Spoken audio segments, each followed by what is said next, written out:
Então, boa tarde, todos os petianos e petianas, boa tarde ao público em geral. Então, estamos reunidos, para mais um encontro do Clube do Livro, discutindo o livro da Mariana Mazzucato, O Valor de Tudo, e a gente vai dar prosseguimento ao nosso estudo com o capítulo 8, intitulado Subvalorizando o Setor Público. O mediador de hoje é Nicolas. Nicolas, passo a palavra para ti, para a gente começar a nossa discussão. Boa tarde a todos. Hoje vamos discutir, como a Agda falou, o capítulo 8, né? Que é subvalorizando o setor público. Hoje, especialmente, nós vamos discutir 4 subtópicos. O primeiro, que é os mitos da austeridade. O segundo é o valor do governo na história do pensamento econômico. O terceiro subtópico é Keynes e o governo anticiclo. E o quarto subtópico é o governo nas contas públicas. E quem quiser dar as palavras iniciais, pode só levantar a mão aí que eu vou mediando aqui, ok?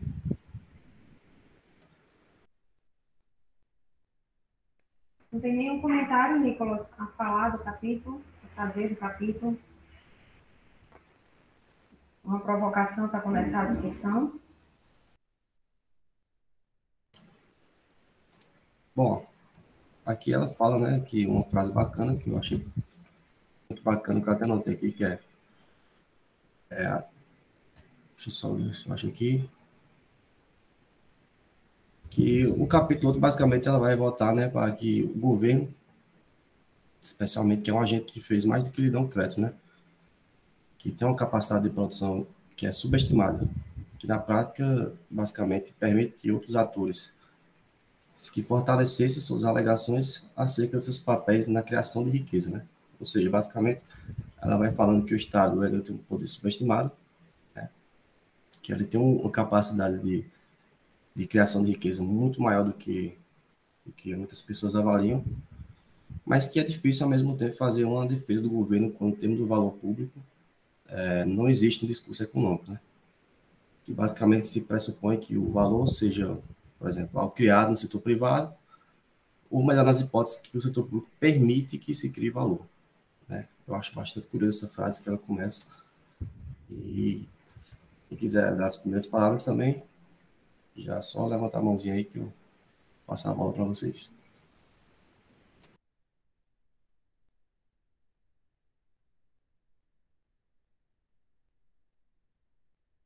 Pode falar de Warren. Só começar aqui nessa discussão, eu achei bem intrigante, né? Ela traz logo no início desse capítulo, né? Já essa questão da revista da The Economist, né?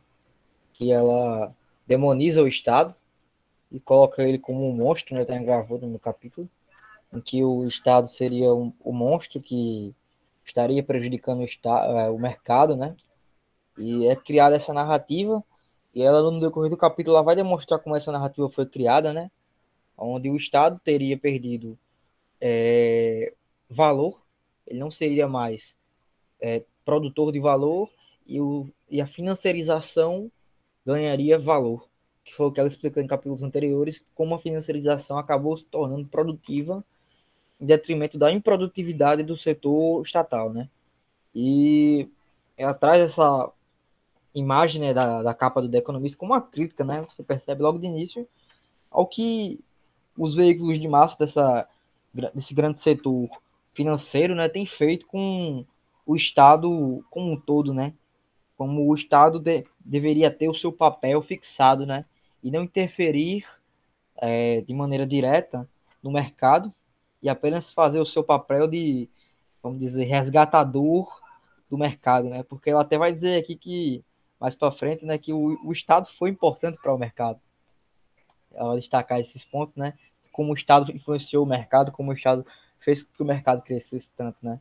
Então, sem Estado, o mercado não seria o que é hoje.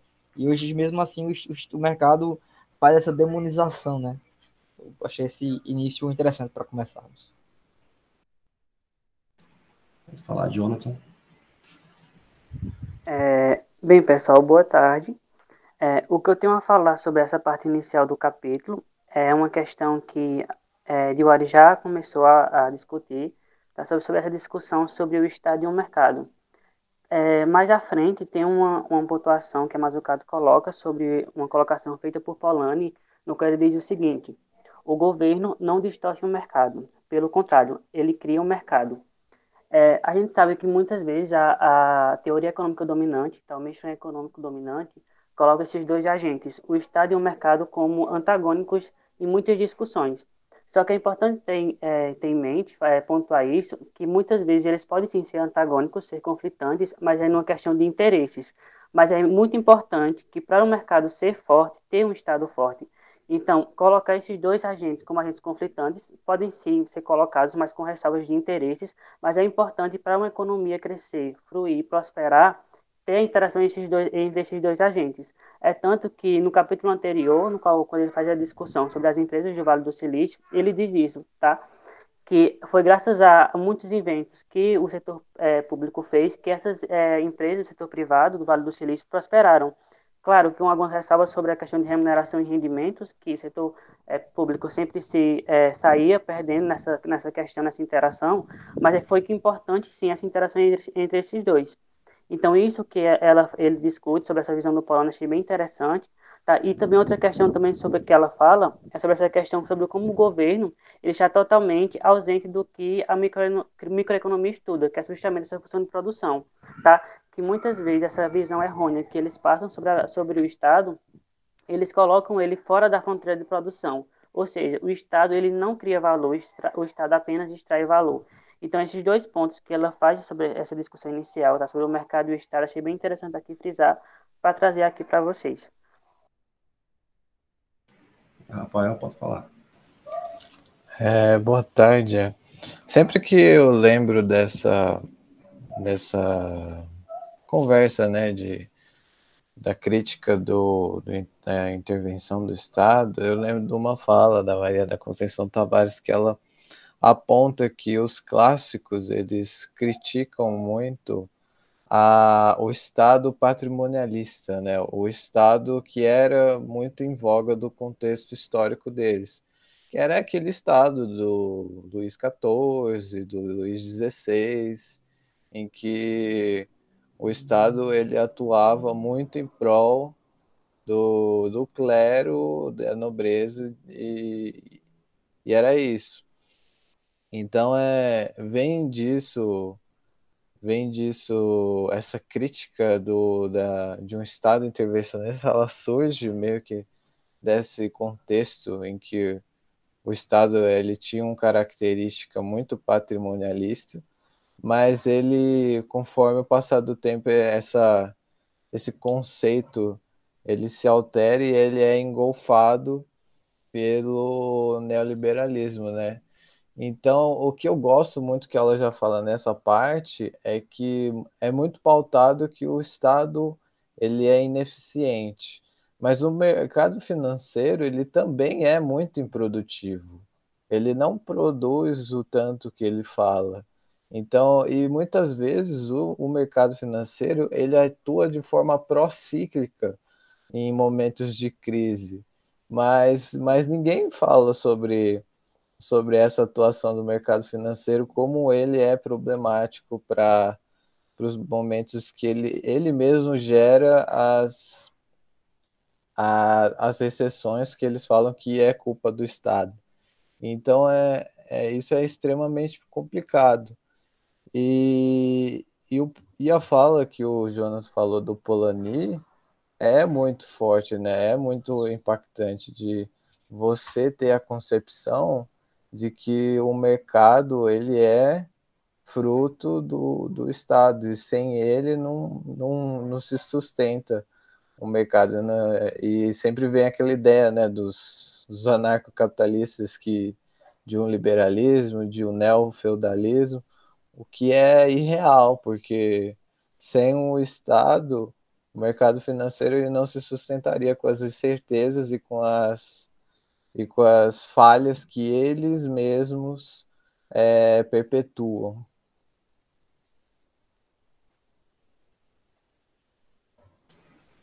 A Cíntia caiu. Aí, no caso, Raí, pode falar já, se quiser. Tá ok. Primeiramente, boa tarde.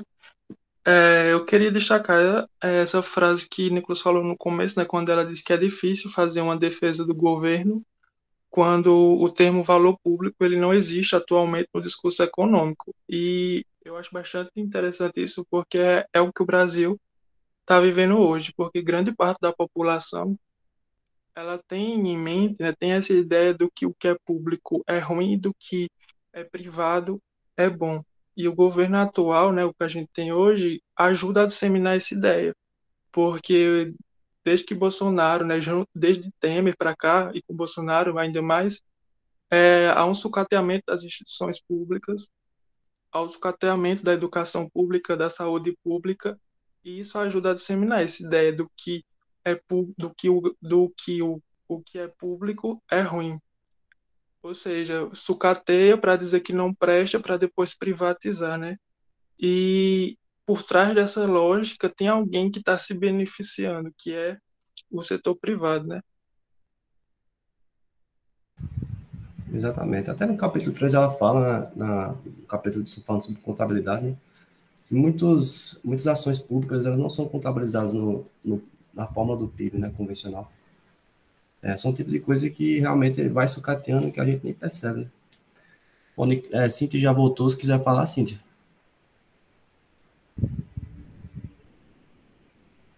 Liga teu microfone.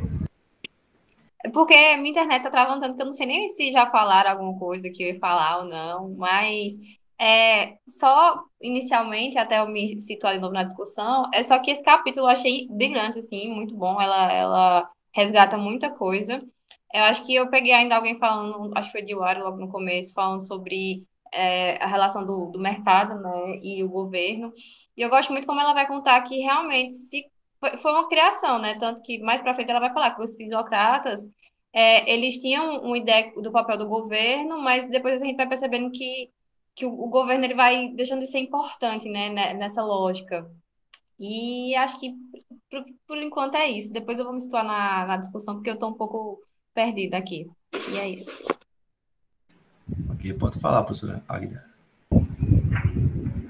Eu queria fazer algumas observações. Vocês já disseram muitas coisas importantes, né? Eu quero fazer algumas complementações. A primeira coisa é ressaltar o que o Cíntia acabou de dizer, o capítulo é brilhante. Foi o primeiro capítulo que eu li quando comprei o livro, bem antes, né, de estar acompanhando vocês no clube. Então, na verdade, eu retomei a leitura desse capítulo, porque foi o capítulo que eu tive mais curiosidade de ler, na verdade, quando peguei o livro pela primeira vez. Também fico bastante feliz de ter certeza que é uma discussão que não é estranha a nenhum aluno de economia da UFCG, sabe? Então, você não tem noção da satisfação que é para mim, como professora da UFCG, ler um capítulo desse e saber que nada do que ela vai trazer aqui, ou boa parte, pelo menos, do que ela traz, é estranho a vocês. Então, eu vejo que vocês realmente estão bem encaminhados, sabe, gente? Então, isso é um motivo, né, como professora do curso, de alegria e alívio mesmo, né? Então, essa era outra observação que eu queria fazer. Na verdade, ela não diz que o Estado é ineficiente, né? Porque pareceu um pouco a fala do Rafa, acho que talvez eu possa ter até me atrapalhado, né? Ela diz que é curioso o Estado aparecer como ineficiente e o setor produtivo como produtivo, só que toda a mensuração das contas nacionais termina convergindo para esse equívoco, né? Tem aí, né, na verdade, ela vai apontar, você tem um problema metodológico e você tem um problema de teoria, né? Aí eu queria fazer umas 3 observações que eu acho bem pertinentes. A primeira observação é... Ai, meu Deus, agora eu me perdi aqui na linha de raciocínio. Sim, é a do Polanyi, né? Quando ela chama a atenção do Polanyi. Essa obra realmente é incrível, gente. Eu tive a felicidade de ler essa obra no doutorado. Eu escolhi essa obra como parâmetro para escrever um dos trabalhos de disciplina que eu tinha, e eu fiz isso de propósito, porque eu queria muito ler a Grande Transformação. E aí, só para vocês entenderem brevemente por que Polanyi vai dizer que foi o Estado que criou o mercado, tá? Contar essa historinha bem curta para vocês. Na verdade, essa não é uma interpretação apenas do Polanyi. Se você pega o Brodel, acho que talvez o Rafa conheça o Brodel, o Prodel também vai partir desse mesmo diagnóstico. Por quê? O que é que o Polanyi vai dizer para a gente? Existia o comércio de longa distância e existiam os mercados locais. Então, até a criação dos estados nacionais, a gente já tinha, de muitos séculos, a existência do comércio de longa distância e a existência dos comércios locais. Eles não concorriam com o outro. Os comércios locais comercializavam aquelas mercadorias produzidas nas aldeias, nos povoados, os excedentes dos produtores individuais. E, normalmente, se comprava no comércio de longa distância aqueles bens que não existiam produção nos comércios locais. Então, na verdade, não existia a figura do mercado nacional, né? Eu penso em duas obras, Gilari, para o ano que vem, que é essa obra e A Nova Razão do Mundo, da Laval, né? do Dardot e da Dardot e do Laval, sabe? Eu penso, sem dúvida, na fila aí, A Nova Razão do Mundo e A Grande Transformação. Então, o comércio local e o comércio de longa distância, eles praticamente não tinham um entrelaçamento. E aí, quando os estados nacionais foram criados, o que é que o Estado Nacional faz? Ele integra os mercados locais e cria a figura do mercado nacional. Então, é por isso que o mercado é uma criação do Estado, porque a figura do mercado nacional, que vira o êxtase do capitalismo, é criação do Estado. A partir do momento que o Estado vai integrando e vai homogeneizando e formando um grande mercado a partir dos mercados locais, que aí é onde vem a ideia de concorrência, onde vem a ideia de monopólio, né? Então, é por isso que a gente pode dizer que o mercado é uma criação do Estado. É a figura do mercado nacional, né? Que vai surgir a posteriori, depois que os estados nacionais são consolidados. Então, assim, é uma discussão, gente, é maravilhosa, né? Então, essa é a primeira questão que eu queria. É uma obra que realmente vale a pena passar, é uma obra que eu acho que não perde sua relevância, eu acho que nem tão cedo, né? A gente já está aí caminhando para o primeiro quarto do século XXI, é uma obra que é mencionada com frequência, né? Então, é uma obra de peso, né? E que todo estudante de graduação de economia deveria ler, sem sombra de dúvida. A outra questão que eu queria chamar a atenção para vocês mas não sei, eu acho que talvez caiba mais na discussão sobre quando ela vai discutir a teoria, né? Eu acho que eu não vou antecipar, não, gente. Quando ela vai discutir a teoria, eu vou deixar mais para frente essa outra observação que eu quero fazer, né? Mas chamando a atenção para vocês, logo nessa fase, né? Logo nessa etapa, logo do iniciozinho, né, que ela traz do capítulo, ela mostra como dentro do mainstream cabe pouco o governo, né? Esse é um dos motivos de eu não gostar dessa discussão de falhas de mercado, gente. Eu simplesmente não gosto. Não só pela a forma distorsiva como o governo existe dentro dela, não só por isso, mas pelo fato dessa discussão de falhas de governo tratar como coisas casuais ou tratar como coisas meramente acidentais, questões que são estruturais do capitalismo, gente. Porque tratar uma coisa como falha é tratar uma coisa como assim, é casual, é acidental, não necessariamente vai levar a isso. Isso, gente, tratando de questões que são estruturais do capitalismo. Então, assim, você torna exógena, você exogeniza uma coisa que é endógena, sabe? Uma coisa que é da estrutura, uma coisa que é da natureza. Então, assim, é muito frágil essa discussão de falhas de mercado. Então, você vê, assim, que o pedaço que você acha que é melhor da microeconomia, ainda assim, é muito ruim, gente. Sendo bem, assim, né, talvez até radical com vocês. Mas eu vejo assim, né? Talvez um teórico muito fera nessa área, numa discussão, conseguisse me fazer pensar diferente. Mas, pelo menos, neste contexto, é assim que eu vejo, né? Então, vamos seguir. Nicolas, a palavra é sua. Nicole está com Mão levantada há muito tempo. Se quiser fazer a consideração. Boa tarde, gente. Primeiro eu peço desculpa se vocês ouvirem algum barulho, porque tá tendo obra aqui no apartamento de cima. E talvez eu me adiante um pouquinho, mas aí eu não vou entrar a fundo no que eu quero falar, não, porque quando passar o momento da discussão aí, pode ser que eu volte a comentar. Eu concordo com o que Cíntia e a professora Águida comentaram, né, sobre o capítulo ser brilhante, e nós, alunos da UFCG, já ter um pouco de base sobre o que ela trata nesses tópicos, mas aí o que eu gostaria de chamar a atenção é que o quanto esse capítulo, pelo menos para nós brasileiros, ele se torna atual, porque mais para frente ela vai falar um pouquinho de Keynes, né, e aí ela dá uma aula sobre gasto público, em momentos de crise, e o que esses gastos públicos, né, qual a maneira que eles vão afetar a dívida pública. E aí ela vai dizer o que Keynes, reproduzir, né, o que Keynes fala a respeito disso. Então, eu acho que é muito atual para a gente, porque a gente ouviu muito as pessoas falarem sobre isso, muitas pessoas, às vezes, que nem têm tanta embasamento para falar sobre, ou algumas que tinham e ainda assim falavam errado sobre isso. Então, eu acho importante isso, que para a gente esse capítulo assim, é bem atual mesmo e traz coisas que a gente está passando agora e que é bom para a gente ter esclarecido o que são verdades e o que são mentiras. É só isso mesmo. Muito boa consideração. Lucas Diego. Boa tarde.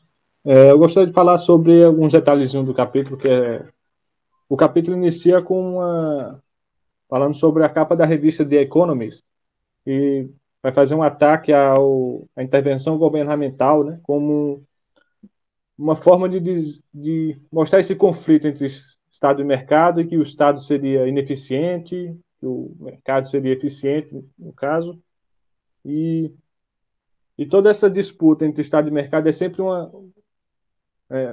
no seu cerne, né, no seu centro, é sempre uma disputa meio política, né? Quais grupos vão ter mais privilégio do governo, coisas assim, né? E como que o Estado beneficia mais de um lado ou para o outro, né? E essa é a discussão do capítulo, né? Se o governo seria produtivo ou improdutivo, né? Era isso que eu ia falar.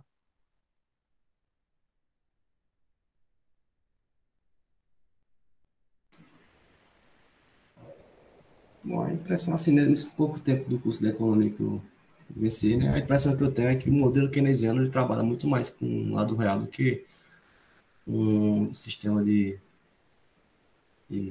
economia mais, os modelos ortodoxos, né, que trabalha com um caso de pleno emprego, que é uma situação totalmente efêmera. Você, né, toda vez que você vê uma economia com pleno emprego, a economia keynesiana ela trabalha justamente com desemprego, né, com capacidade ociosa dos fatores de produção. Então, acho que muito bacana quando ela traz todos esses assuntos do capítulo, né, de forma muito fácil de ler. Eu acho impressionante dela isso, que deixa a leitura tudo muito fluida, você não fica engasgando ali nas páginas. E, assim, Dioara mandou aqui um chat, não foi? Pode passar para o tópico os mitos da austeridade. O que quiser já falar desse tópico aqui. Só complementando tua fala, Nicolas, uma coisa que eu queria também ressaltar é que, veja, como os economistas os economistas brasileiros, que a gente estuda muito no nosso curso, que participam dos nossos debates, né, nas palestras, nos eventos, como estão em convergência com essa literatura também, né? Então, como estão antenados, né? Por exemplo, eu encontrei muito Laura Carvalho e o Pedro Rossi e a Esther Dweck nesse capítulo. Encontrei muito naquele livro Pós-Pandemia, no livro Economia para Poucos, né? Isso também eu acho que é uma evidência também muito, muito positiva, muito boa, né? Muito legal. Pode seguir, Nicolas. Pronto, aí vamos passar para o tópico os mitos da austeridade, né? Quem quiser fazer a consideração pode ficar à vontade. William. Boa tarde, pessoal. Então, sobre essa parte dos mitos da austeridade, eu achei bem interessante essa parte que ela falou no início, que depois da crise de 2008, o Estado que estava lá para salvar o sistema capitalista, e inclusive ela fala que por toda a OCDE, governos comprometeram 2,5% do PIB para resgatar o sistema da crise, e ainda assim, após isso, o Estado, ao invés de ser o salvador da crise, ele passou a ser o vilão da história. Aí, só queria comentar isso para iniciar. É isso. Ok, Rafael. Nesse ponto também que ela traz de 2018, que ela começa a pautar, fica muito claro para mim que não existe nem heróis nem vilões nessa questão, porque, como a gente viu já muitas vezes, quando a gente falou de securitização e outras questões, o Estado, principalmente dos Estados Unidos, ele acabou sendo muito engolfado por setores do mercado financeiro. E isso acabou gerando políticas em prol de uma liberalização dos setores financeiros. E foi isso que corroborou para que houvesse a criação de toda aquela problemática. Mas passando para frente, o que eu gosto muito que ela fala nessa questão da austeridade é aquela questão que a gente viu muito no livro do pós-pandemia, que é o pensamento de uma parte da sociedade que acha que os recursos do governo só vêm de tributação, ou seja, que o governo ele só adquire recursos pela tributação, e é muito mais do que isso. Existe um fluxo de capital e que a austeridade ela acaba criando obstáculos a esse fluxo, e ele acaba criando problemáticas para o próprio Tesouro da União. Então, ela como ela fala, a austeridade ela é muito ruim porque ela acaba barrando questões fundamentais para um crescimento, ou seja, como a gente viu nesse período que a gente está vivendo, a gente viu o governo pautar cortes como contingenciamento e falar que está tudo bem fazer esses tais contingenciamentos. Só que, na realidade, são cortes drásticos em setores fundamentais para a economia e que vão surtir em resultados esses cortes no futuro, que a gente provavelmente vai demorar muito mais para poder ter alguma oportunidade de política para retomada.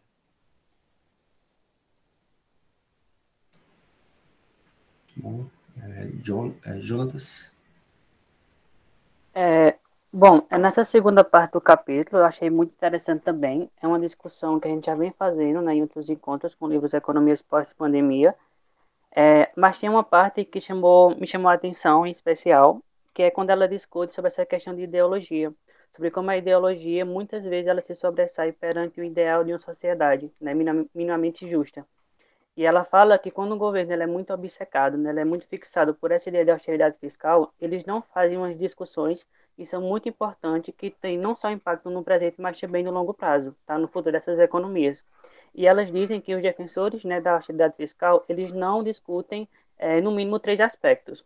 Primeiro, que cortar gastos de áreas que criam capacidade de crescimento futuro, né, que tem essa capacidade, que são educação, saúde e infraestrutura, de certa forma compromete o PIB no futuro, tá? Se compromete o PIB no futuro, consequentemente, tá? A relação entre dívida e o PIB, que é a relação dívida pública, ela tende a aumentar, porque o PIB ele está sendo deteriorado. Ela também discute que o segundo ponto, que é sobre apenas cortar o déficit, pode ter pouco efeito sobre a relação dívida-PIB, né, por justamente o PIB estar comprometido com essa relação. Tá? E a terceira e último ponto que ela discute sobre essa questão mesmo redistributiva, tá? Porque se você implementa políticas de austeridade fiscal, você tira a oportunidade daquelas pessoas que mais necessitam de serviços públicos, que são as pessoas que menos têm rendimento, sabe? A população mais pobre da sociedade. Então, se você tira essa oportunidade de quem realmente necessita, você aumenta ainda mais a desigualdade. E isso tem impacto enorme na economia, como a gente já vem discutindo outras vezes. Então, basicamente é isso que eu gostaria de pontuar, né? Sobre como essa discussão, muitas vezes, sobre a austeridade fiscal não é pontuada realmente como deveria, tá? Diz só os pós, digamos assim, sobre aqueles que defendem, mas não diz os impactos que isso tem sobre o ponto de vista redistributivo e social, tá? Então, era isso. Muito boa a fala de Jonas. Rafael levantou a mão. Arrasou. Resumiu a sessão inteira. Eu só queria pontuar outra questão que ela traz de uma forma tangencial, mas que eu acho muito importante, que ela fala daquele momento histórico dos anos 60, né, em que volta muito à tona aquela narrativa de que o Estado ele não consegue guiar uma conjuntura de crescimento. E essa narrativa, né, ela veio muito daqueles anos dourados do pós-guerra, em que as economias estavam em pujança, né?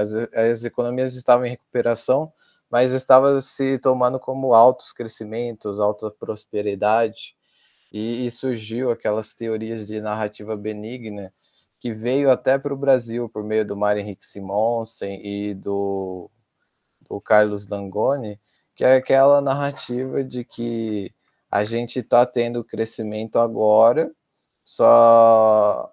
e a gente não precisa tanto do Estado, porque posteriormente, no longuíssimo prazo, a gente vai ter desenvolvimento social. Só que, na realidade, esse desenvolvimento social nunca chegava. E é essa sempre a problemática, que a gente tem um mercado financeiro que pauta toda hora um crescimento que não gera tantos resultados para a economia real, mas que pauta que vai existir um desenvolvimento social no longo prazo que nunca chega. Verdade. Raí? Eu queria destacar uma frase que ela já deixa no final do capítulo, que é crucial entender que a política econômica não é conduzida cientificamente. E principalmente em relação ao Brasil, né? Porque em 2015 e 2016 é quando essas políticas neoliberais, a política de austeridade começa a ser aplicadas com mais veemência, né? Passando pelos governos até os dias de hoje. Quando a gente olha os resultados, a gente vê que essas políticas, né, tanto de austeridade fiscal e essas políticas neoliberais, não estão crescendo o país. Hoje a gente tem uma população de volta ao mapa da fome, a gente tem um desemprego enorme, inflação com 2 dígitos, e eu fico me perguntando por que ainda tem gente que defende, principalmente essas pessoas do governo. Eu fico pensando, será que eles não estão vendo os números? Será que eles não estão vendo os resultados dessas políticas? E muitos ainda falam, porque o Brasil não esperava uma pandemia, mas em 2019 a gente já estava numa situação totalmente grave. Em 2019 não tinha pandemia. E essa ideia é muito ligada à ideia de desonestidade intelectual. Ao meu ver, é isso, porque tipo, é de não querer dar o braço a torcer e dizer que o que ele estudou a vida inteira, né, como Guedes, o que ele passou a vida toda estudando está totalmente errado, não está dando certo.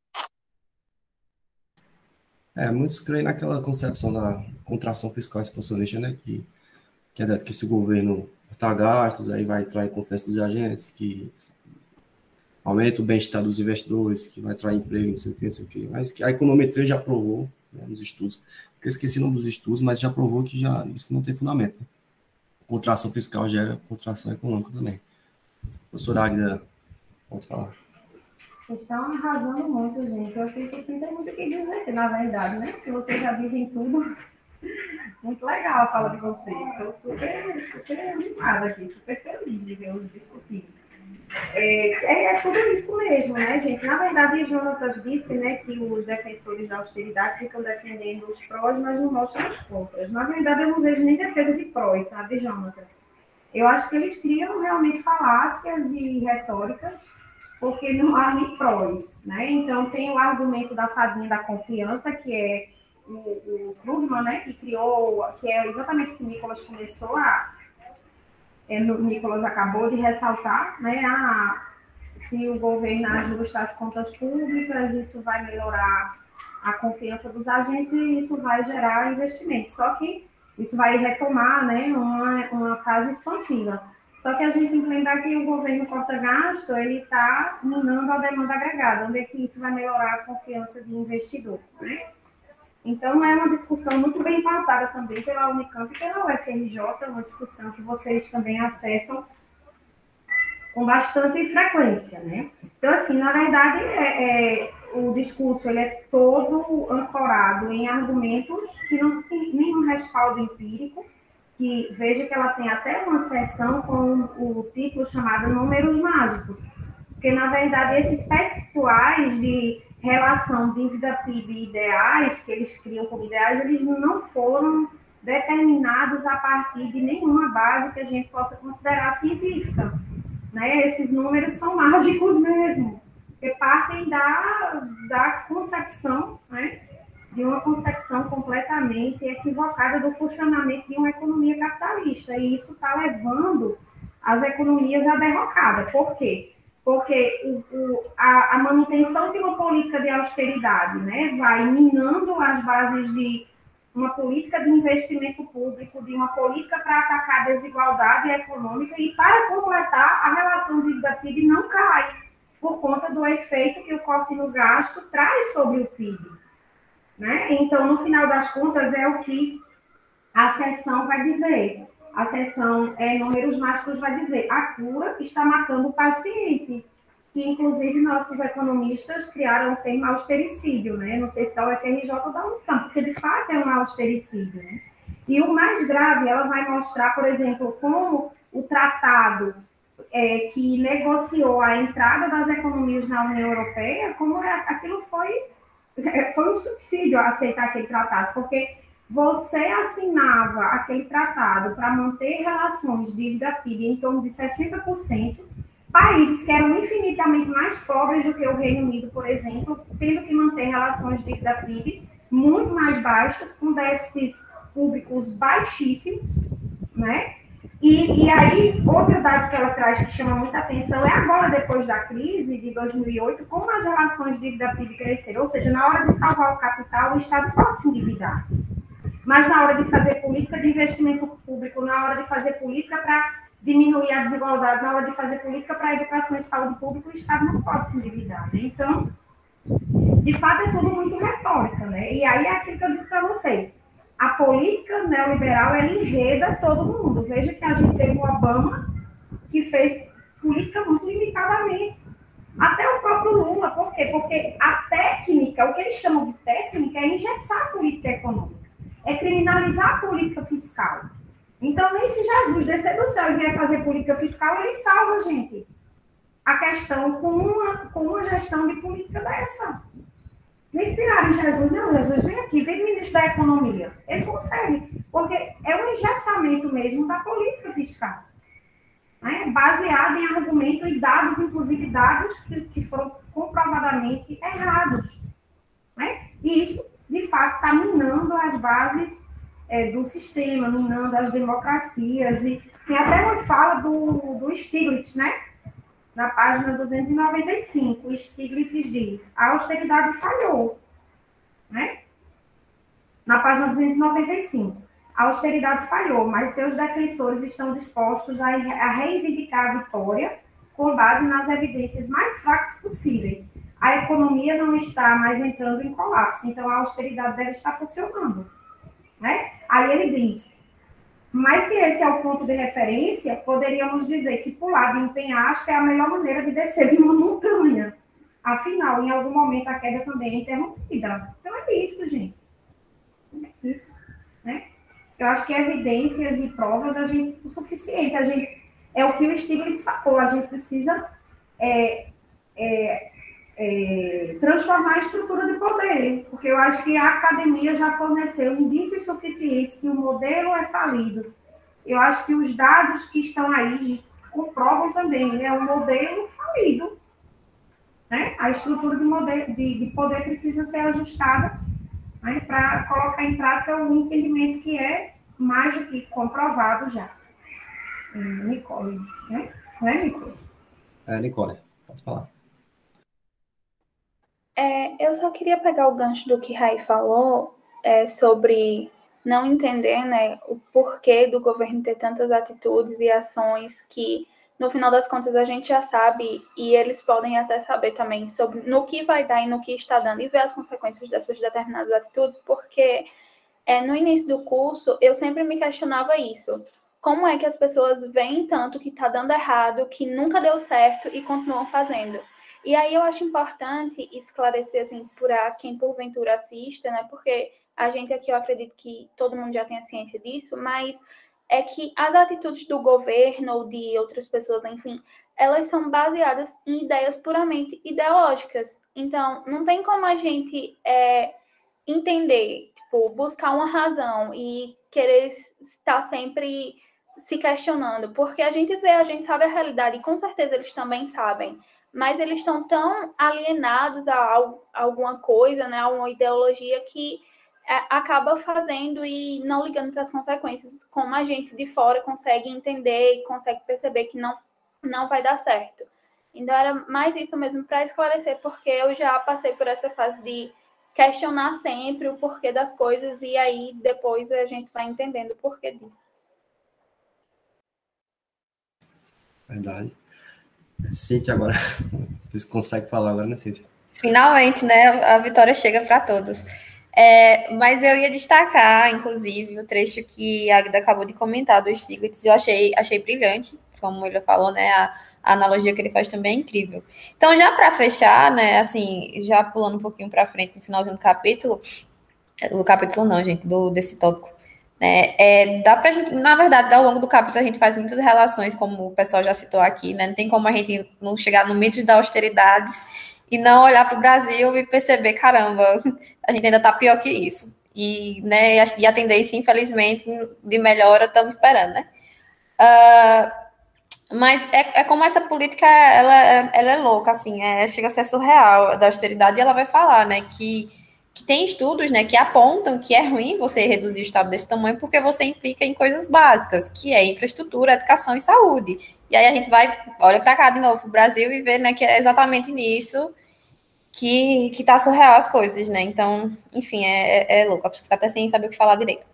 Mas ela vai falar já no finalzinho, né, que contudo, né, dentro desse limite bastante óbvio, o tamanho ideal do Estado fica difícil de quantificar, até porque vai depender muito, acho que isso faz um pouco de analogia com o que Nicole falou, né, de questão de ideologia, porque vai depender muito do que o que você quer que seu governo faça e como você vai valorizar a atividade governamental. Então, é aquela coisa, não adianta você só votar e você não perceber se o político ele vai fazer ele tem um projeto, né? Se você vota num político, se ele não tem um projeto, né? Então ele, sabe, às vezes você vota em alguém e o cara não governa, né? Não acredita no governo, não acredita no papel do governo. Então acaba entrando nesse ponto, né? Que aí ela vai ter que ter um problema, né? Tem havido uma carência de pensamento por parte dos economistas, tanto historicamente quanto nas últimas décadas, sobre o valor criado pelo governo. E eu acho brilhante que nas próximas sessões ela vai também falar um pouco sobre como muitas vezes o governo, né, tem um papel muito grande na economia, mas não é contabilizado. Às vezes tem uma empresa que dá lucro e tal, ela vai falar isso mais para frente, com mais cuidado, né, mais propriedade também.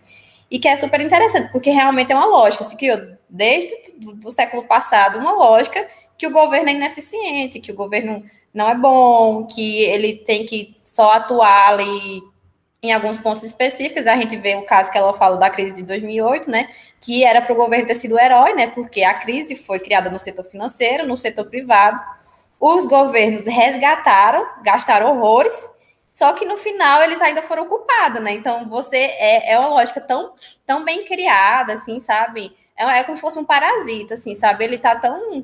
Ele já se apossou de tantos ângulos, assim, da nossa sociedade, enfim, que é surreal, né? Então, quem era para ser o herói acaba sendo o vilão da história, né? E continua até hoje. E por enquanto, é isso.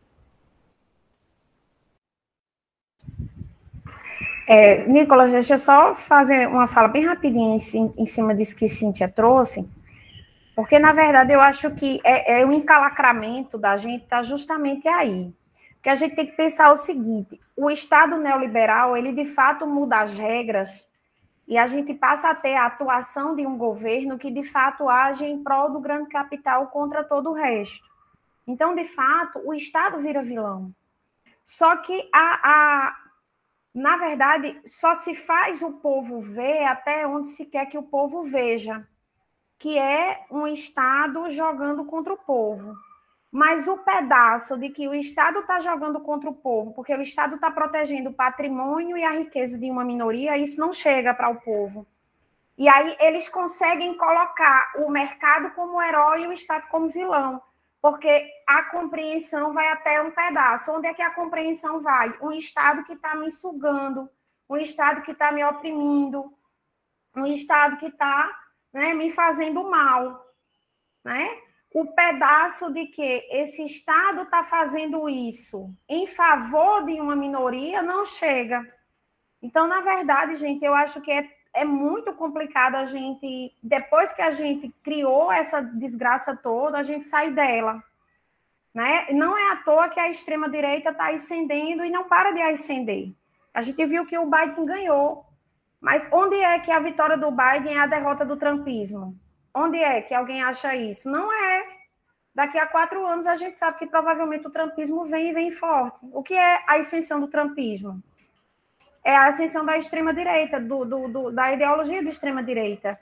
A gente sabe que mesmo que Bolsonaro não ganhe, o bolsonarismo está longe de ceder. Porque, de fato, é isso. O Estado neoliberal é um Estado que vai jogar contra o povo. E por isso que as democracias estão sendo questionadas. Agora, por que o Estado neoliberal joga contra o povo? Porque as regras do jogo todas conspiram para um Estado que opera em prol dos interesses de uma minoria. Esse pedaço, o povo falta enxergar, né? Aí, onde é que o povo fica? Alimentando o discurso de ódio, alimentando as ações de ódio que não vão trazer solução para a vida de ninguém. O que é que vai trazer solução para a vida de todo mundo? Mudar a gestão da política fiscal, gente. É isso que vai trazer a solução para a gente. É mudar a gestão da política fiscal, não é alimentar ódio contra ninguém, nem ninguém morrer, nem ninguém matar. Então, na verdade, eu acho que depois que você criou essa engrenagem, gente, eu acho que a grande questão é como a gente vai sair disso, porque nem governos progressistas conseguiram quebrar isso aí. E a gente não sabe se a pandemia vai, pelo menos até agora não sinaliza que irá, né? Não sinaliza que irá uma desgraça de uma crise sanitária dessa magnitude. Isso é muito sério, isso é que é sério, né? Lucas? Eu gostaria de fazer uma contribuiçãozinha com a discussão a respeito de um tópico que a autora vai colocar no finalzinho do capítulo, ou do subtópico, que é sobre o tamanho do Estado, né, e como as questões da dívida pública e déficit orçamentário são confundidas com a questão do tamanho do governo. E era muito comum, nessa época, falar que o Estado brasileiro era muito grande, mas quando você viu os dados, o Brasil estava praticamente na média entre os países da OCDE, e países menores que tinham uma menor população possuíam um tamanho do Estado relativamente maior em comparação ao Brasil devido ao alcance do serviço do governo sobre a população, né?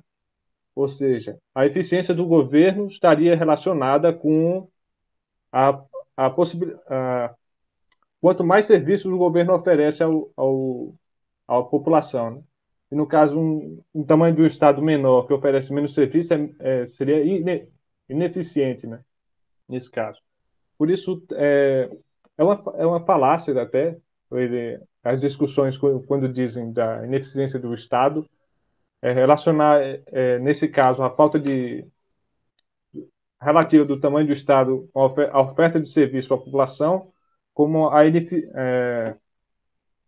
no caso, eles diziam que a ineficiência do Estado era porque o Estado era grande demais, quando, na verdade, era o oposto disso, né?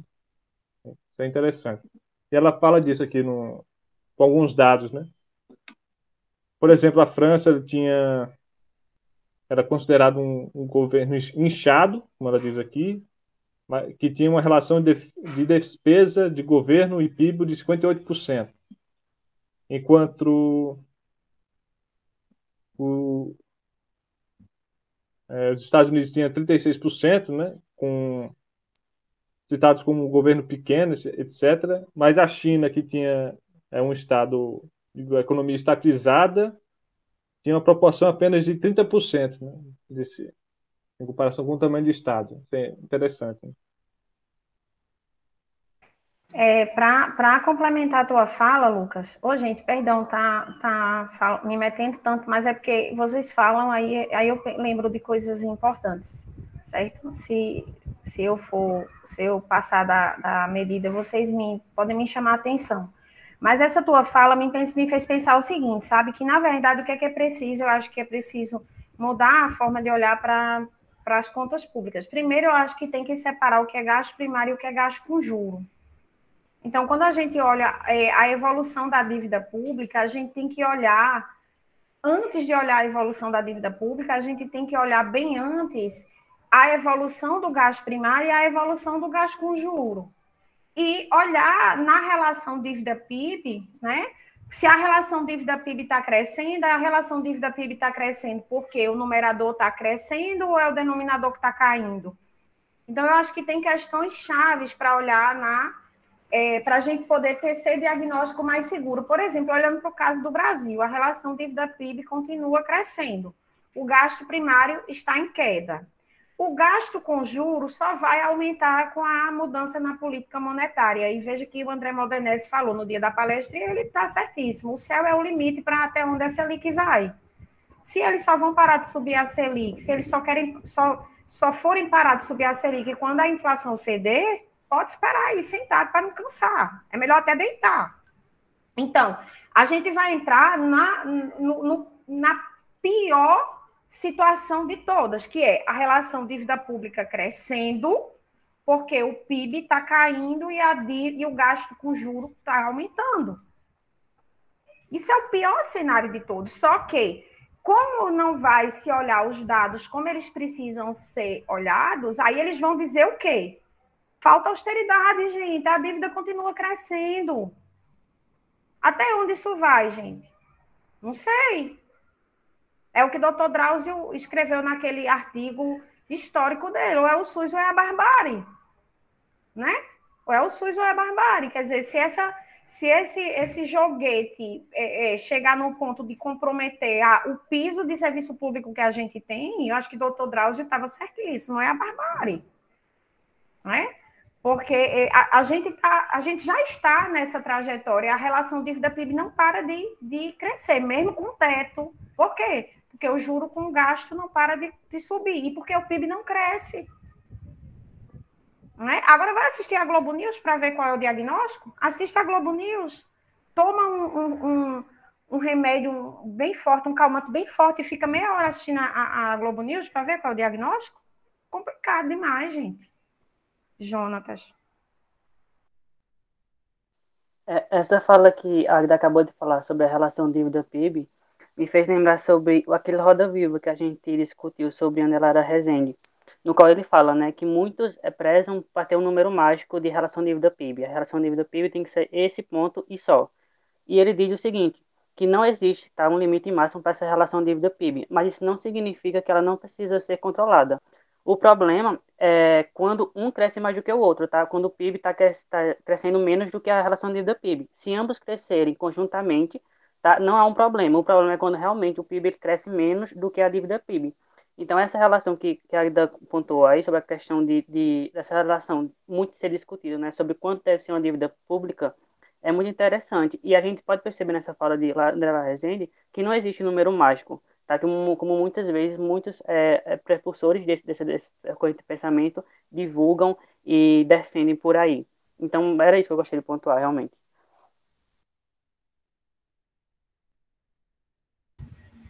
Muito bom. Eu tenho uma frase do Furtado que complementa pra caramba com a fala de Lucas, é que ele diz assim, que nenhum estado é grande demais para os problemas brasileiros, né? Você tem várias regiões do Nordeste, Norte, cada uma política diferente, totalmente diferente uma da outra. quiser fazer consideração aí. Eu não conhecia, Nicolas, essa frase do Celso. Maravilha, não Eu vi conhecia não. naquele documentário que a gente discutiu, Legal, legal, a legal. cinebiografia dele, né? Muito bom, muito bom.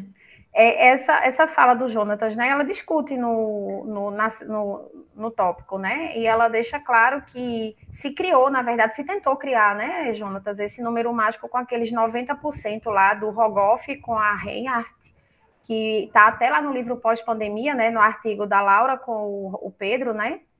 E isso depois foi desmontado. O cara que foi fazer uma tese de doutorado e usou os dados encontrou erros na planilha, né?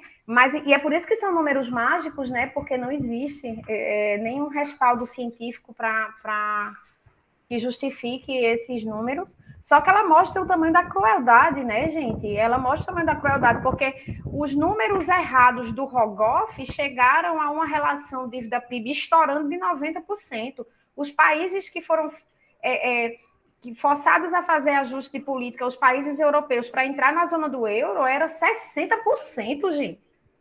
Nem os mais ortodoxos dos ortodoxos norte-americanos impunham um percentual desse de relação dívida-PIB de 60%.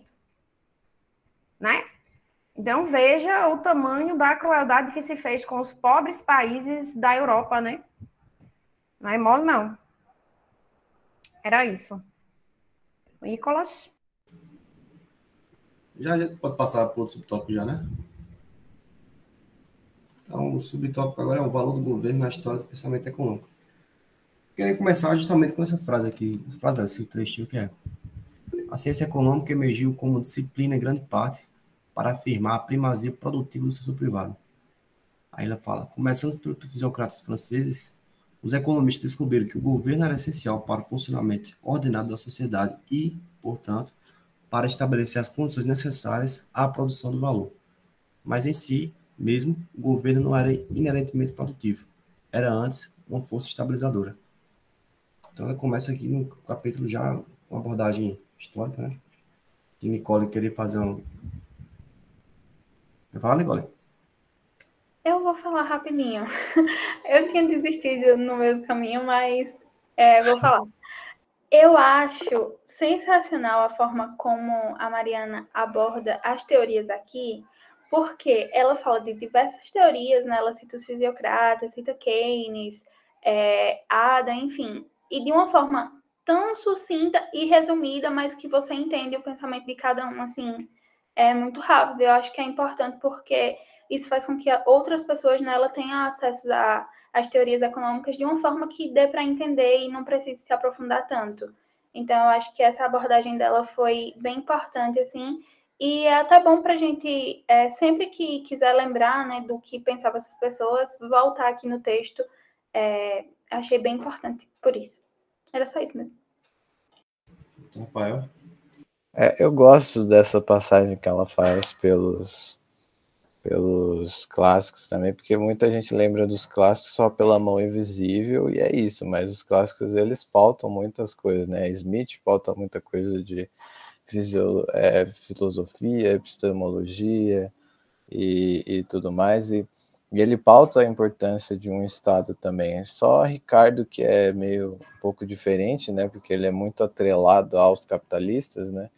Então ele tem uma perspectiva um pouco distoante, mas eu gosto muito da fala dela do Marx, porque o Marx, ele pontua muito bem como o Estado, como a gente viu também daquela questão do Piketty, como o Estado, ele não só cria o mercado, mas o Estado também ele trabalha em conformidade a esse mercado financeiro e à burguesia, tanto que ela traz a fala, né, que o executivo do Estado moderno nada mais é do que um comitê para administrar os assuntos comuns da burguesia. Então, é óbvio que a gente não está sendo ingênuo falando que o Estado é uma maravilha, e tanto que eu até vi uma reportagem esses dias que o Banco do Brasil e a Caixa pautaram lucros maravilhosos no terceiro trimestre de 2021, E o Banco do Brasil já está esperando ter um lucro entre 19 bilhões e 21 bilhões. Será que esse lucro de um banco nacional está sendo voltado para diminuir, para criar taxas de juros mais populares? Será que ele está pautando isso na sua política? Então, quando a gente olha Marx, e ela traz isso aqui muito importante, a gente tende também a rever essas questões. Mas é óbvio também que ela traz no finalzinho uma crítica, né, aos utilitaristas que pensam que todo o valor é voltado ao preço e logo o governo não teria nenhuma criação de valor. Aquele silogismo que a gente vê muitas vezes dos neoliberais e que, obviamente, não é pautado na realidade. Então, eu acho que, para mim, essa parte que ela fala de Marx é muito importante. Verdade. Cíntia? Rafa deu uma boa geral aí no capítulo, mas eu vou voltar só um pouquinho, porque eu acho assim que nesse trecho específico, né, como já foi citado antes, ela vai fazer uma viagem, né, porque ela vai de Quesnay, vai para Adam, vai para Ricardo e passa por Marx, né, então ela traz essa visão de cada autor, né, e tipo, tem algumas coisas que eu particularmente não sabia, assim, né, do Adam. E é interessante, né? Porque ela vai falar depois que o Adam ele entendia um pouco que o Estado tinha um papel, né, para exercer, só que aí chega em Ricardo, e Ricardo diz que não, né? Então acaba que, de maneira geral, o pessoal foi mais pela lógica de Ricardo do que pela de Adam, né? Então é interessante.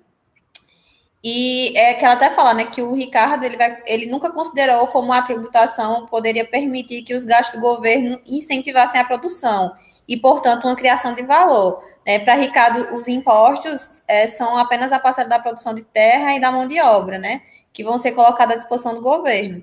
E aí eu tinha destacado essa frase que eu gostei. E ela também vai falar que o Ricardo ele vai restringir a produção de valor econômico e estritamente a esfera privada, né? Então, nesse ponto, assim, ele já vai destoar do Adam.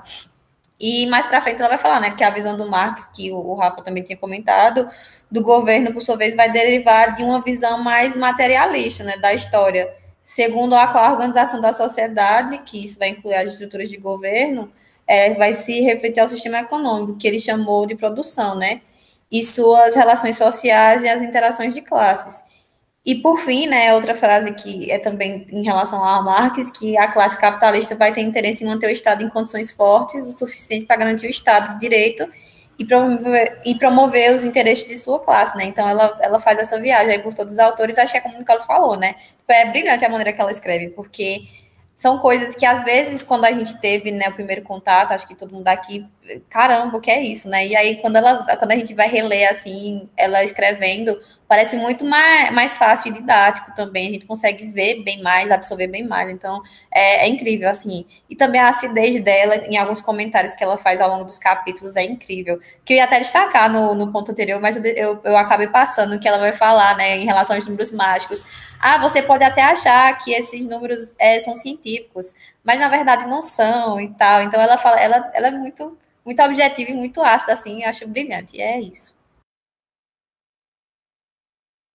Ela é muito boa mesmo, ela escreve muito bem. Claro. Daniel, pode falar. Antes de mais nada, gente, perdão pela câmera desligada, eu não estou em condições de abrir a câmera hoje.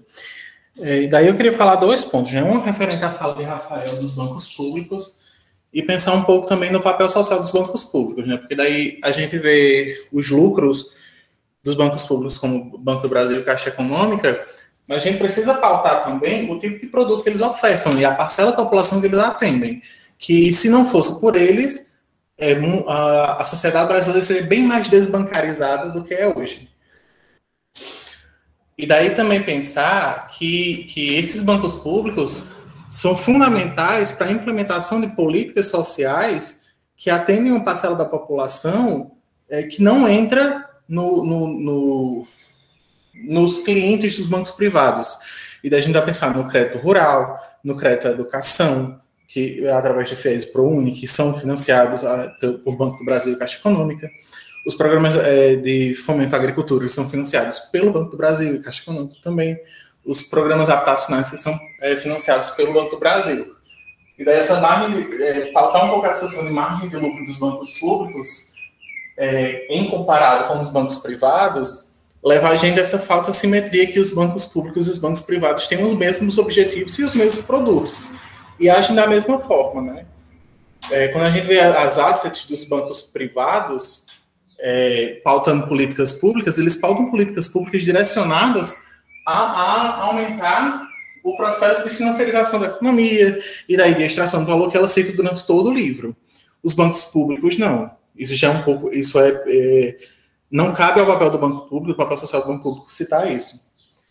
E daí outra coisa que eu queria citar é falando sobre esse processo de que ela passa, falando sobre as teorias, de quais, né, a Marx principalmente, daí eu vou focar um pouco na fala de Marx, é que quando a gente fala sobre a criação do valor, e o livro é literalmente sobre estudar teoria do valor, né, o ponto fundamental é que ela quer retomar a discussão do valor que morre em Ricardo.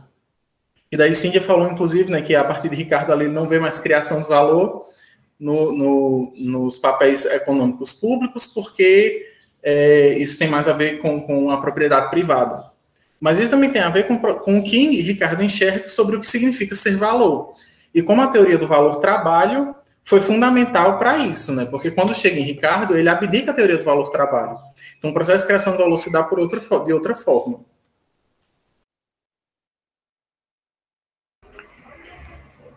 Sou eu, Nicolas? Sou, né? Só tu, pode falar. Em relação à fala de Daniel, né, eu acho que tem argumentos bem legítimos na fala do Rafa sobre os bancos públicos e na sua, Daniel. Eu acho que ambas, só que eu não vou entrar no mérito para não fugir do tópico, mas eu acho que ambas têm argumentos bastante legítimos. Em relação ao tópico, né, o que é que eu queria destacar? Eu discordo um pouquinho. Primeiro que eu fiquei impressionada com a intimidade de vocês com Adam Smith, né? Chamando Adam, eu digo, meu Deus, que povo íntimo de Smith. Fiquei bem impressionada com isso, mas tudo bem. Eu acho que essa visão que vocês têm do Smith, eu acho que vocês, não sei, pode ser que eu esteja equivocada, mas eu acho que talvez vocês superestimem a visão que Smith tinha do papel do governo. Eu acho que era bastante limitada, assim. E muito por uma base ideológica, né? A gente tem que lembrar que toda tradição clássica tinha consciência da importância do Estado inglês para o desenvolvimento da Inglaterra. E, sobretudo, o Ricardo escreve muito fixado a uma ideologia que é defender o papel, o poder da Inglaterra mesmo, né? Então, eu queria destacar isso. Eu acho que talvez vocês sejam mais legais com o Smith do que talvez ele mereça. De fato, a visão de Marx é uma visão diferente, ou seja, numa visão marxista, é ilusão achar que o Estado vai agir pelo bem-estar coletivo, gente. Numa visão de Marx, infelizmente, Marx tem muita razão. Agora, a gente não pode deixar de lutar, né? A gente não pode deixar de lutar, entendendo que apesar de o Estado ser um comitê da burguesia, o Estado é mais do que um comitê da burguesia, né? Então, é isso. Só que eu queria chamar a atenção de duas coisas com vocês. A primeira coisa é entender, gente, talvez a gente não tenha dimensionado a centralidade do Keynes. Porque o Keynes, ele fura a bolha, porque Keynes, ele não vem, Keynes não vem da Rússia, Keynes não vem da América Latina, não. Keynes vem do coração da ciência econômica inglesa. E Keynes diz, isso aqui não está servindo. Keynes faz uma ruptura profunda no que até então a ciência econômica, pelo menos o que era considerado mainstream, tinha escrito. Então, eu acho que isso, assim, eu acho que talvez a gente não tenha a real dimensão da importância que Keynes promove na discussão e na teoria econômica e na ciência econômica com as ideias que ele registra e deixa para a gente lá na teoria geral. Então, eu queria deixar isso bem destacado. E aí, por fim, eu queria tomar um conjunto de teorias que Mariana Mazzucato não destacou, né? Porque eu acho que a gente tem que pensar o seguinte: a gente tem essa teoria clássica inglesa contra a intervenção do governo, colocando, né, o governo realmente em um papel, né, bem sem muito protagonismo no desenvolvimento capitalista. Mas nós temos toda uma tradição que vem da Alemanha, que vem como Antônio Serra, como List, que colocam o capitalismo no centro do desenvolvimento capitalista, mostrando que nenhum território se industrializou sem a intervenção pesada do Estado em financiando, gestando política, abrindo os mercados, financiando, ou seja, o Estado é quase que protagonista, né? Então, ela não menciona. Então, na verdade, eu diria para vocês o seguinte, que pelo menos do meu ponto de vista, né? Se eu fosse escolher teorias econômicas para guiar a minha construção analítica dentro do capitalismo, eu traria aquela tradição que olha a intervenção do Estado de uma forma mais estrutural mesmo, implementando planos de desenvolvimento econômico, que aí veja que nem entra muito Keynes aí, né? E o Keynes mostrando como a intervenção do Estado é fundamental nessa gestão da política mais de curto prazo, da gestão da política fiscal, da gestão da política monetária, para gerar níveis adequados de emprego, para gerar níveis adequados de PIB, de renda, de inflação. Ou seja, essa gestão mais corriqueira, essa gestão mais rotineira da política econômica. Então, eu acho que a gente tem essa tradição, né, listiana, eu vou chamar listiana, que olha o Estado, né, como o Estado nesse papel que é insubstituível, né, de desenvolver um território, e a política keynesiana nessa gestão mais, né, eu diria, mais curto-prazista mesmo da política, né? E aí ela não mencionou, infelizmente, essa corrente da teoria econômica, ela sempre fica marginalizadazinha, né? Ela sempre fica coitadinha ali, escanteadinha. Mas eu acho que a gente teve muita coisa boa escrita na teoria econômica que não foi valorizada, e aí prevaleceu a tradição clássica deu lugar a algo muito pior, que foi a tradição neoclássica. Né? E aí é nesse sentido que eu acho que Keynes tem uma importância muito fundamental, porque ele vem de dentro do mainstream questionando aquilo ali, né? Questionando aquelas teorias e questionando, né, as premissas, questionando as hipóteses e os resultados dos modelos. Então, em princípio, era isso que eu queria destacar para vocês. Lembrando lá do desenvolvimento 2, daquelas teorias que a gente estuda lá, tá? Veja que ali cabe muita coisa ao Estado e, na verdade, naquelas teorias, sem Estado não há desenvolvimento capitalista. Lembrem disso, né? Pode falar, Júlia. Eu queria falar que eu achei interessante, aqui mais para o final desse tópico, que ela vai falar do Alfred Marshall, né? Que ela fala que, num dos livros do Princípio da Economia, ele até recomendava outros economistas que eles evitassem, né, entrar nesse assunto de tanto quanto possível nessa discussão que são associadas ao Estado. Aí ela vai falar, né, que ele acreditava que essa interferência da regulamentação por parte do governo sobre o mercado, ele acabava se dando numa tentativa velada do Estado em fraudar o mercado, né?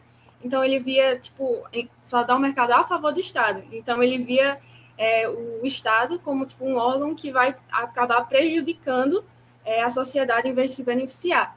Ele viu o mercado como um órgão que beneficia a sociedade como um todo e o Estado como aquele que vai prejudicar. Achei interessante essa parte.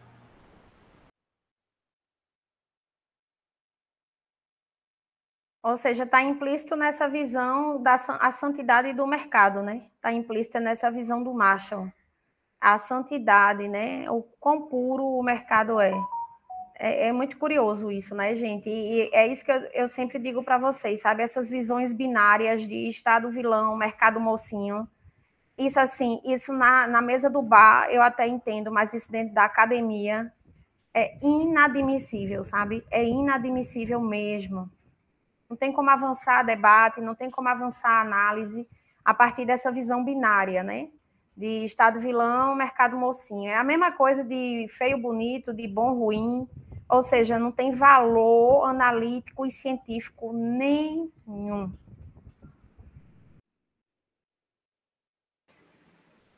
Já pode passar, né, para o subtópico, eu acho. Que é Keynes e o governo anticíclico, né? É bom começar já, né, falando de que as 3 maneiras que ela tanto ressalta, nas quais o governo cria valor, né? Que é, por exemplo, resgatando bancos, investindo em infraestrutura, educação, ciência básica e financiando tecnologias inovadoras e radicais que estão transformando nossas vidas, né? O que seria do sucesso do desenvolvimento inglês e americano, ou até mesmo chinês, sem o governo, né? Se quiser fazer consideração também, só levantar a mãozinha aí. Cíntia.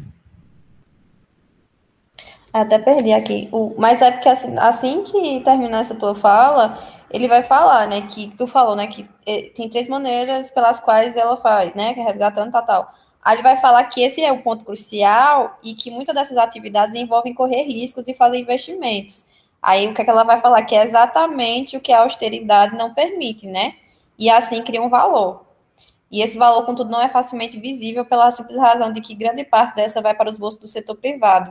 E ela vai falar que um homem entendeu isso, né? Que é o Keynes. Aí daí é que vai começar o capítulo. Inicialmente era isso.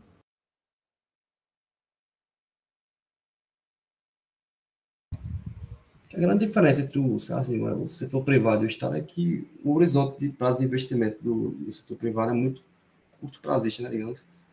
Ele não investe em coisas de longo prazo, projetos de longo prazo, como os investimentos estatais, né? E tem que ter muitos setores que precisam desses investimentos e que acaba que, se não der lucro, se não houver perspectiva de demanda, o setor privado não faz, né? Existem vários setores. E o Ari levantou a mão. Bem rapidinho, Diora, essa tua Claro. fala, Nicolas, essa tua fala é muito importante porque tem aquela questão do quão o mercado é suscetível ao risco e o Estado. Por que o mercado é muito mais curto prazista do que o Estado? Porque o mercado é muito mais avesso ao risco do que o Estado. Porque o mercado opera na perspectiva dos ganhos. Quanto mais de curto prazo e maiores os ganhos forem, melhor. Então, assim, o Estado opera numa perspectiva diferente do mercado, né? Então, por isso que quase todo gasto em pesquisa básica é gasto público, né? Então, esse é um dos motivos do neoliberalismo, né? Que está minando as bases do capitalismo, porque o Estado e o mercado têm papéis proeminentes e papéis diferentes no desenvolvimento capitalista.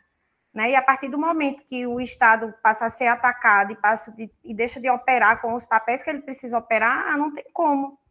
Não tem como. Isso vai começar a dar bastante problema. É o que a gente já está vendo. Verdade. E o Ari pode falar. Esse tópico aqui, né? Eu acho que ela foca bastante, tá meio que óbvio, né? Nessa questão do arcabouço teórico de Keynes, né? Pegando toda a teoria de discussão de Keynes aqui, ela fala também sobre a questão da dívida, né? Que Keynes mostrou que a dívida era um produto da crise, não a sua causa, né? Keynes buscou desmistificar isso. E também, a gente poderia até no caso japonês, né? Que a relação de dívida PIB japonês é bem grande em comparação aos países ocidentais. E nem por conta disso a economia japonesa está em crise, né? Isso pegando do ponto de vista pré-pandemia, logicamente. Mas fica evidente que foi criado um discurso, né? Mais para frente vai ser tocado também a questão do Friedman, né? Que quando a inflação começou a aumentar nos anos 70, né? Os monetaristas liderados por Friedman, eles começaram a propagar suas ideias, né? Que era tudo com relação à inflação, né? E deu espaço para as teorias monetaristas. Então eles acabaram, uma coisa que eu pude ver é que eles acabaram podendo se utilizar dessa crise para construir esse discurso, né, de Friedman. Esse discurso monetarista foi graças a essas crises que começaram a surgir, né? O que é normal em uma economia capitalista.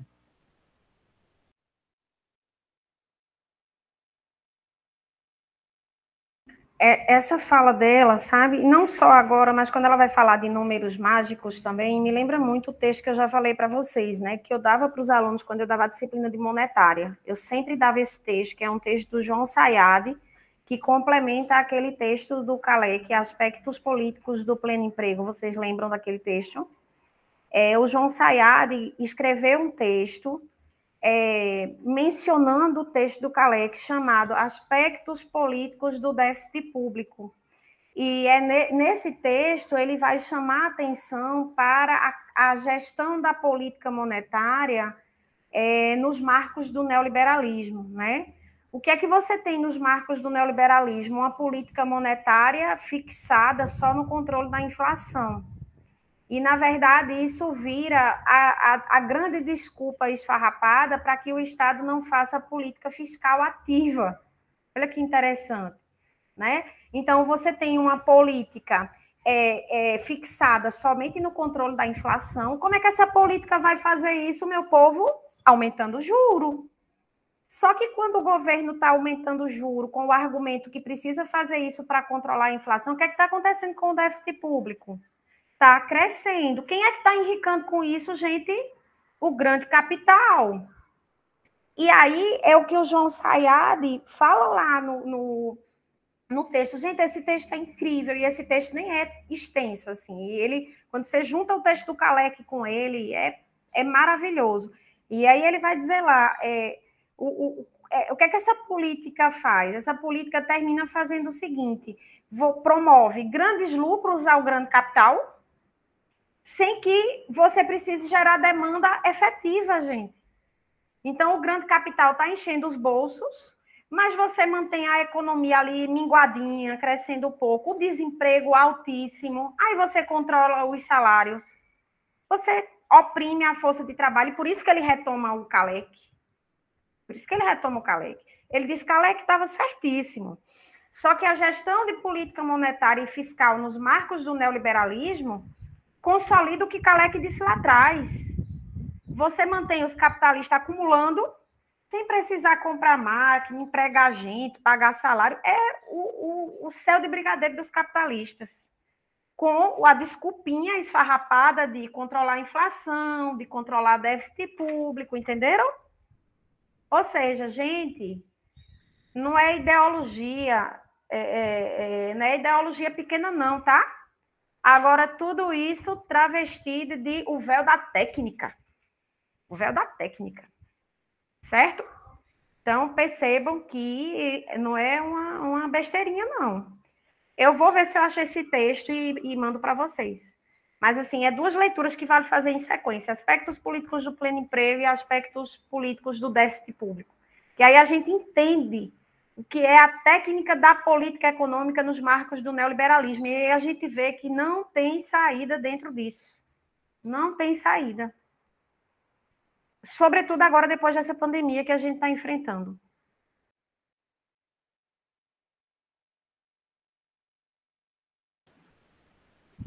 Vamos fazer mais consideração aí? Pode passar, então, para o último tópico?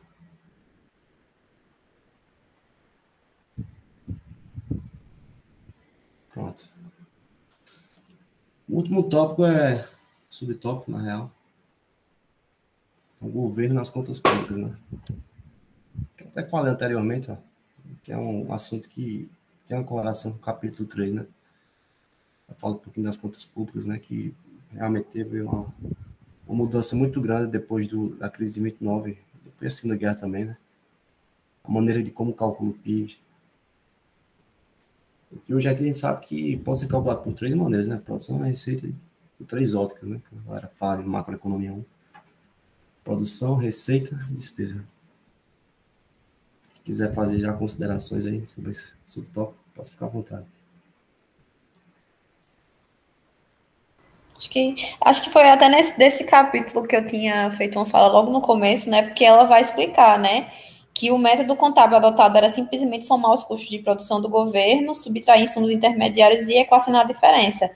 Basicamente, os salários de funcionários públicos com a produção do governo. Embora o governo tenha desempenhado um papel ativo na contabilidade nacional, sua imagem ainda era de um grande gastador e não de um produtor, né? Aí acho que é nessa sessão, inclusive, que ela vai explicar que as contas nacionais, elas não conseguem captar a quantidade total de valor adicionada pelo governo e apresentam várias premissas problemáticas. E aí ela vai falar, ela vai dar, acho que se não me engano, são quatro pontos, né? Que, em primeiro, as contas nacionais consideram a maior parte do valor adicionado pelo governo apenas como custos. Em segundo, pressupõe-se que o retorno dos investimentos feito pelo governo é zero e, através dessa lógica, não geraria excedente. Se fosse maior que zero, transpareceria como excedente operacional. E aí ela também vai falar que não faz sentido simplesmente supor que o retorno dos enormes investimentos do governo é zero, quando investimentos semelhantes do setor privado produzem retorno. E ela vai falar que outro ponto crucial aqui é que o retorno zero, a partir de investimentos do governo, é uma escolha política, não uma inevitabilidade científica. E aí, em terceiro ponto, seria que supor que o valor do que o governo produz igual ao valor do insumo, significa que as atividades do governo não podem aumentar a produtividade da economia de maneira significativa. Aí ela vai falar, né, que um aumento da produtividade, afinal de contas, é obtido pelo crescimento da produção, que ultrapassa o crescimento de insumos. Inicialmente, era isso que eu queria destacar. Arrasou! Disse tudo, quase. Estou pensando agora no que é que eu vou dizer. Peraí, professora, faltou o quarto. Ainda tem o quarto. Em quarto, os governos geralmente possuem empresas produtivas como ferrovias, serviços postais ou fornecedores de energia. Era o mais importante, eu esqueci. Mas, por convenção contábil, as empresas estatais que vendem produtos a preço de mercado são cotadas como privadas no valor adicionado de setor relevante, né? Aí é nesse ponto que ela vai falar, né, que as empresas não entram no setor do governo, né? Vão entrar em setores específicos. Aí, no caso, ela vai dar que esse aqui é no setor de transporte, né? E aí, por exemplo, ela vai falar que seus lucros são contabilizados no setor industrial para o qual trabalham, e não no setor do governo.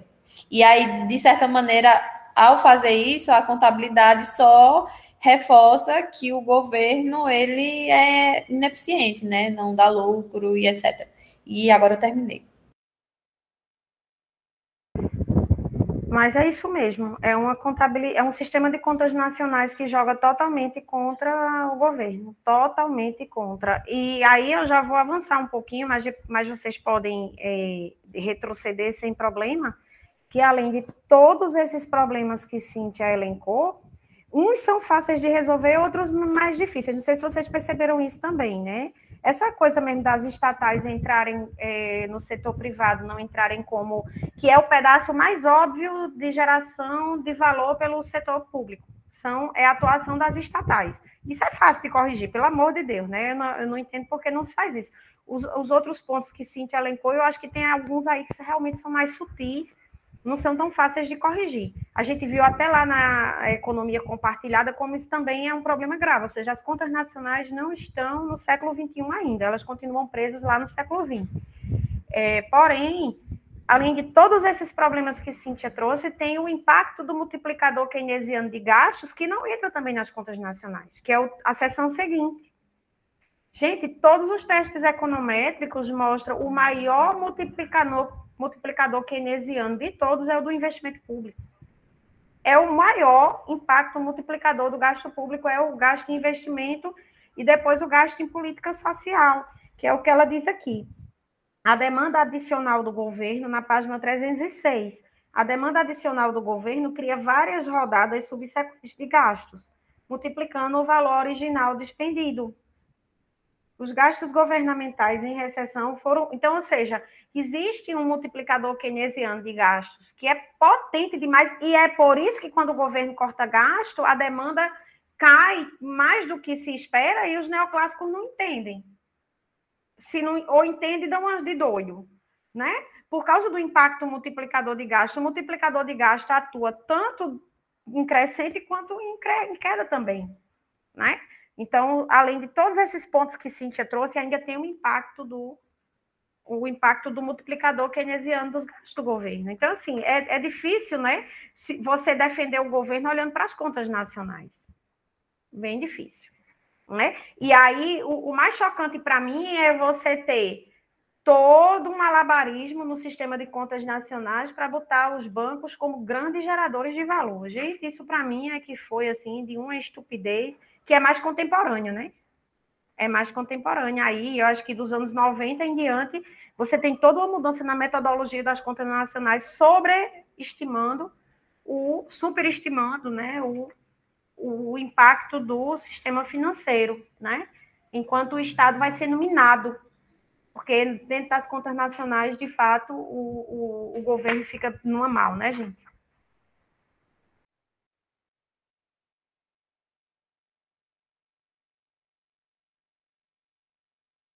Sim, e eu lembrei de outra coisa.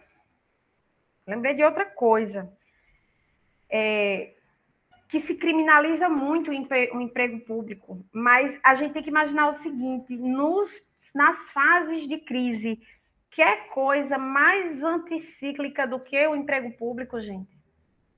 Nas fases de crise, qual é a primeira coisa que as empresas fazem? A primeira das primeiras, cortar postos de trabalho. Então, o emprego público é totalmente anticíclico. Não é à toa, gente, que a área de saúde, por exemplo, que é uma área que tem muito emprego público, é uma área que nas fases de crise tem um impacto muito pequeno no emprego. Olha que coisa interessante. O emprego público na saúde nas crises tem um efeito extremamente anticíclico. Por quê? Porque não desemprega. A economia está em crise, mas o SUS não demite médicos, não demite enfermeiros, porque a economia está em crise, né?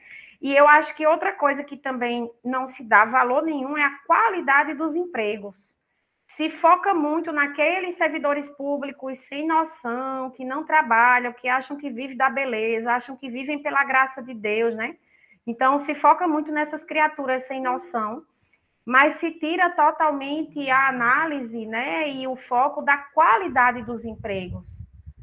O servidor público, mesmo nos empregos de remuneração menor, tem um emprego de qualidade melhor do que os servidores da iniciativa privada. Tem mais direitos, né?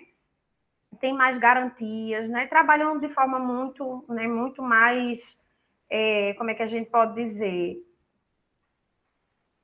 Trabalham em condições, né, gente, bem mais humanas, né, e bem mais coerentes, né, do que os trabalhadores da iniciativa privada. Isso também não é colocado. Exato. Gente, eu já vi um servidor do Banco do Brasil dizendo o seguinte: a luta sindical dos bancários no Brasil só existe porque existe Banco do Brasil e Caixa Econômica. No dia que o Banco do Brasil e a Caixa Econômica deixarem de existirem, acabou luta sindical dos bancários no Brasil. Para vocês terem ideia, quando os bancários fazem greve, todos os bancos privados, os trabalhadores têm que ir para dentro das agências e ficar lá, a jornada de trabalho normal com a agência fechada. Quem não fizer isso é demitido. Quem é que sustenta banco fechado na tora mesmo aqui? São os servidores da Caixa e do Banco do Brasil. Por quê? Porque não vão perder o emprego, gente. Não vão perder o emprego. Por outro lado, é imoral que um bancário tenha que fazer greve nesse país para ter aumento de salário, considerando os lucros recordes dos bancos todos os dias, todos os meses, todos os anos, esteja a economia em crise, esteja a economia crescendo. O sistema financeiro não tem tempo ruim para o sistema financeiro no Brasil. Apesar disso, os bancários têm que fazer greve para ter aumento de salário, gente. Essa é a realidade. Por isso que eu falei que nos argumentos dos bancos públicos, Rafael tinha argumentos legítimos e Daniel também. Por serem públicos, eles cobram juros muito altos, sim. Apesar disso, o papel de serem públicos deles não deve ser desprezado. Não deve ser, apesar disso. Apesar deles não desempenharem o papel de instituição pública com a maestria que deveriam desempenhar. Entendeu?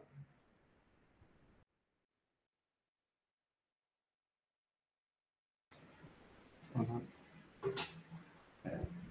Acho que por hoje é só, né? Se quiser alguém fazer uma consideração aí, só levantar a mãozinha.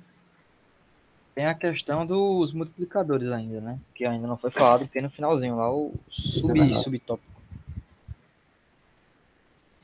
Eu falei só um pouquinho. Eu acho que foi o tópico menos explorado, né, gente, do capítulo. Eu acho um tópico difícil, sabe? Não é um tópico trivial, não. Eu acho difícil.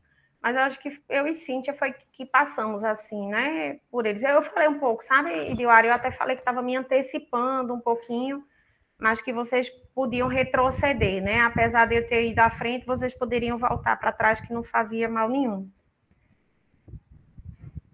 Nada a declarar, gente?